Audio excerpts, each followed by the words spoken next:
আসসালামু আলাইকুম। কেমন আছেন সবাই? আশা করছি যে যেখানে আছেন সবাই ভালো আছেন। সো লঞ্চ করে দিল Redmi Note 12C। সো লো বাজেটের ফোন এটি। তো এই ফোনটিতে কী স্পেস রয়েছে অ্যান্ড এর প্রাইস কত হতে চলেছে অ্যান্ড ইন্ডিয়ায় কত প্রাইজে বা লঞ্চ করতে চলেছে, ইন্ডিয়ায় কবেই বা লঞ্চ করতে চলেছে, সব কিছুই বিস্তারিত থাকতে চলেছে। ফোনটি সম্পর্কে আমার মতামতও থাকতে চলেছে আর ফোনটির ডিজাইন বিল্ড কোয়ালিটি থেকে শুরু করে সব কিছুই বিস্তারিতভাবে থাকতে চলেছে এই ভিডিওতে। তাই ভিডিওটি স্কিপ না করে শেষ পর্যন্ত এই ভিডিওটি দেখতে থাকুন। তো আপনারা বক্সটি দেখতেই পারছেন, Redmi 12C এর লগো পেয়ে যাচ্ছেন। বক্সটি ওপেন করলে প্রথমেই পেয়ে যাচ্ছেন ফোনটির কভারটি যদি ওপেন করা হয় তাহলে আপনারা ফোনটি দেখতেই পারছেন। এটি যেহেতু কম বাজেটের ফোন তাই সেই রকম ডিজাইন তো পাচ্ছেন না, বাট ব্যাক সাইডে টেক্সচার ডিজাইন পেয়ে যাচ্ছেন অ্যান্ড ফ্রন্ট সাইডে ফ্ল্যাট ডিসপ্লে পেয়ে যাচ্ছেন, ডু ড্রপ নচ পেয়ে যাচ্ছেন অ্যান্ড ডিসপ্লেতে চিন একটু বেশি পেয়ে যাচ্ছেন, নিচের দিকে তো আরও বেশি পেয়ে যাচ্ছেন। লেফট সাইডে সিম ট্রেজেক্টর পেয়ে যাচ্ছেন, রাইট সাইডে power button and volume up down button পেয়ে যাচ্ছেন অ্যান্ড নিচের সাইডে speaker, C type port and secondary mic পেয়ে যাচ্ছেন। উপরের সাইডে 3.5mm হেডফোন জ্যাক পেয়ে যাচ্ছেন। ব্যাক সাইড প্লাস্টিক পেয়ে যাচ্ছেন, ফ্রেমও পেয়ে যাচ্ছেন প্লাস্টিক অ্যান্ড ব্যাক সাইডে দেখতেই পাচ্ছেন আপনারা টেক্সচার ডিজাইন পেয়ে যাচ্ছেন।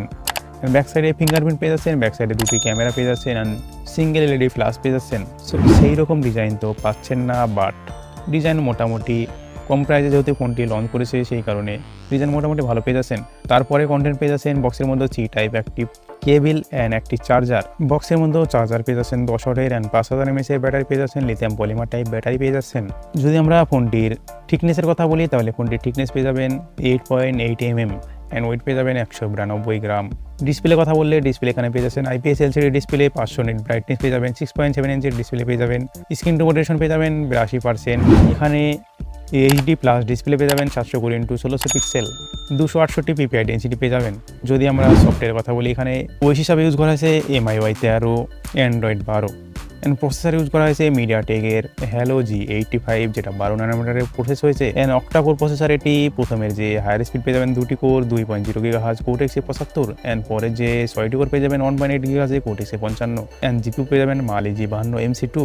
এখানে ডেডিকেটেড স্লট ইউজ করতে পারবেন। ভ্যারিয়েন্ট পেয়ে যাবেন 64GB, 4GB 128GB, 4GB 128GB, 6GB and EMC 5.1 এখানে পেয়ে যাবেন। LPDDR3X পেয়ে যাবেন।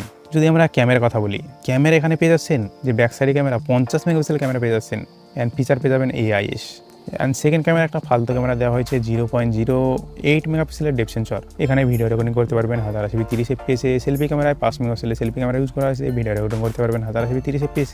এই ফোনটিতে আদার ফিচার কথা বললে ওয়াইফাই, ব্লুটুথ, NFC এখানে ইউজ করা হয়নি। রেডিও এখানে পেয়ে যাবেন, এখানে পেয়ে যাচ্ছেন মাইক্রো USB 2.0, এখানে সি টাইপ পোর্ট ইউজ করা হয়নি। আর ফোনটিতে 2G থেকে 4G পর্যন্ত সাপোর্ট পেয়ে যাবেন, এখানে 5G সাপোর্ট পাবেন না।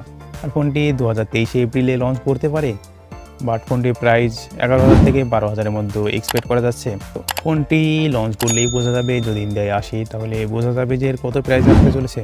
বাট ফোনটি সেই রকম ভালো তো হবে না, যারা নর্মাল ইউজ করেন তাদের ক্ষেত্রে হয়তো ঠিকঠাক হবে ডে টু ডে ইউজে। সো যদি ভিডিওটি ভালো লাগে তাহলে একটি লাইক করে দেবেন এবং বন্ধুদের মাঝে শেয়ার করে দেবেন। আর এখনও পর্যন্ত যদি আমাদের চ্যানেল সাবস্ক্রাইব করে না থাকেন তাহলে প্লিজ সাবস্ক্রাইব করে নিন। আর যারা সাবস্ক্রাইব করেছেন তাদেরকে থ্যাংক ইউ। সো ভালো থাকবেন, সুস্থ থাকবেন বন্ধুরা সবাই।